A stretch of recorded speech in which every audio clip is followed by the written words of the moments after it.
दोस्तों वो दौर गया जब यूएस और रशिया दुनिया के सबसे एडवांस हथियार बनाया करते थे। अब इस रेस के अंदर चाइना सबसे आगे दौड़ रहा है। चाइना के पास में already 6th generation fighter jet आ चुका है।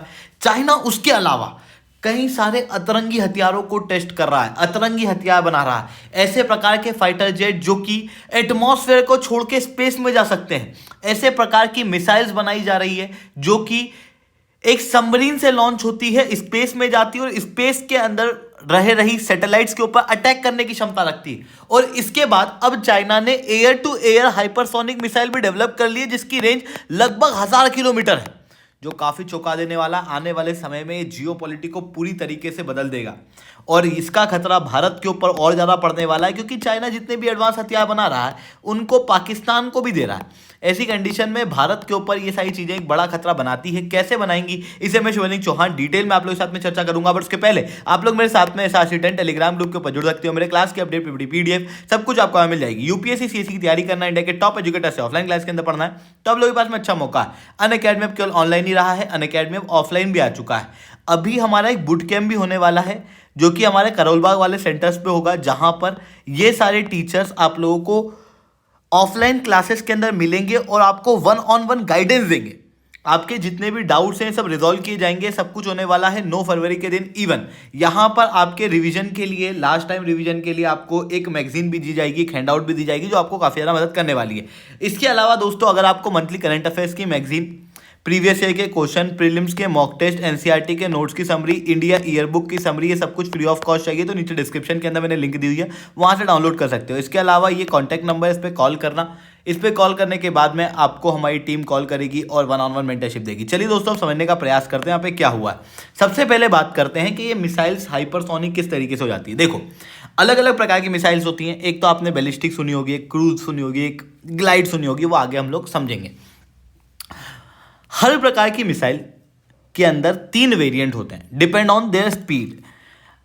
अगर स्पीड साउंड की स्पीड के मुकाबले 5 गुना से भी ज्यादा है, यानी कि 5 मैक से भी ज्यादा स्पीड वाला कोई सी मिसाइल है, तो उसे हम लोग हाइपरसोनिक कहते हैं। वहीं 2 से 3 मैक, इवन 5 मैक तक की स्पीड जो रखता है उसे हम लोग कहते हैं सुपरसोनिक। वहीं साउंड की स्पीड से जो कम स्पीड रखता है बट कंपेरेबल है, उसको हम लोग कहते हैं सबसोनिक।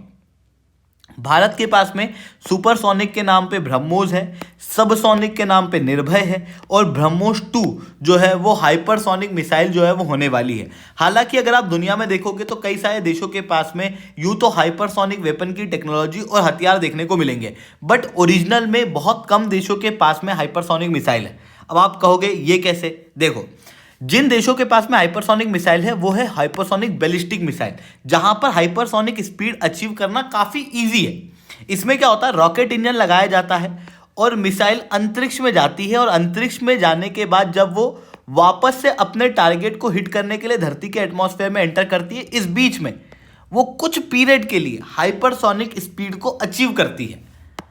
तो इस प्रकार की मिसाइल हाइपरसोनिक बैलिस्टिक मिसाइल होती है। दूसरी प्रकार की होती है हाइपरसोनिक ग्लाइड व्हीकल, जहां पर क्या होता है कि इस व्हीकल को किसी रॉकेट के माध्यम से पहले स्पीड दी जाती है और उसके बाद में ये ग्लाइड करते हुए हाइपरसोनिक स्पीड से किसी टारगेट को हिट करता है। तीसरी प्रकार की मिसाइल होती है हाइपरसोनिक क्रूज मिसाइल, जो क्या है, खुद की हाइपरसोनिक स्पीड से, जिसके अंदर ऑब्वियसली जेट इंजन लगा होता है, उसके जरिए ये टारगेट को हिट करती है। तो इस तरीके से हम लोगों को 3 प्रकार की अलग अलग हाइपरसोनिक स्पीड वाली मिसाइल देखने को मिलती है। और अभी जो चाइना के द्वारा air to air missile recently test की जा रही है, एग्जैक्टली यहाँ पर क्लियर नहीं किया गया है कि वो बैलिस्टिक है, वो ग्लाइड है या फिर वो हाइपरसोनिक क्रूज मिसाइल है, पर माना ये जा रहा है कि ये most probably hypersonic cruise missile air to air होगी।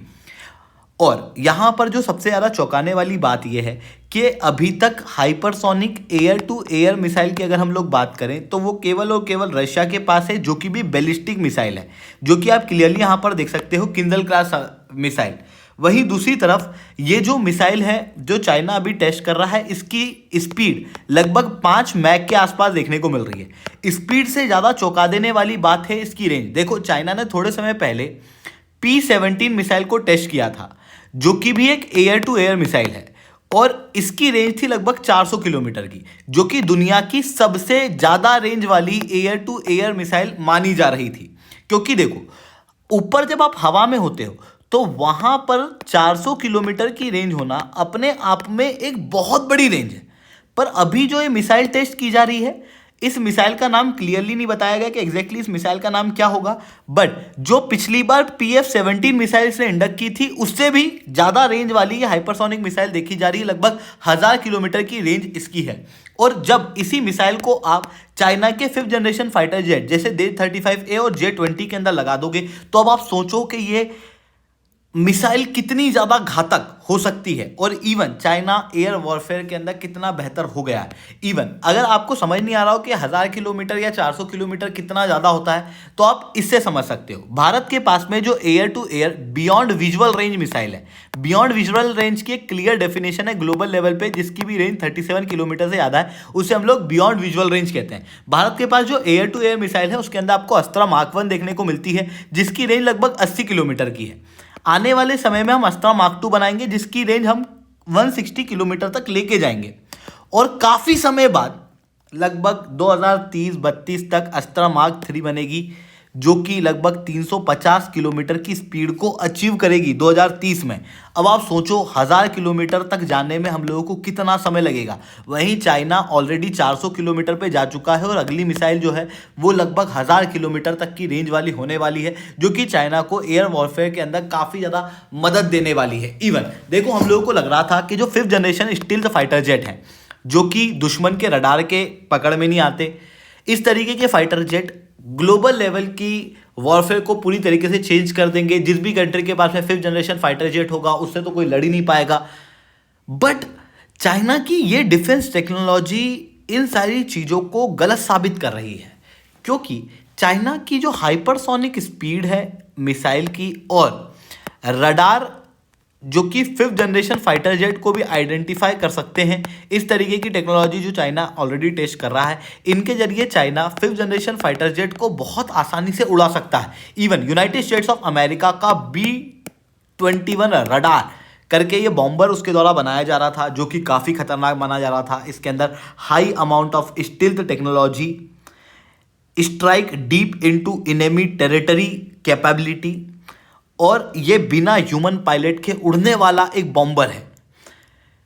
इसके बाद लग रहा था कि भाई यूएस को तो कुछ करने की ज़रूरत ही नहीं है, इतना खतरनाक बॉम्बर यूएस के पास में है। बट इस बॉम्बर का एक बड़ा तोड़ अब चाइना की ये मिसाइल जो है वो देखने को मिल रही है।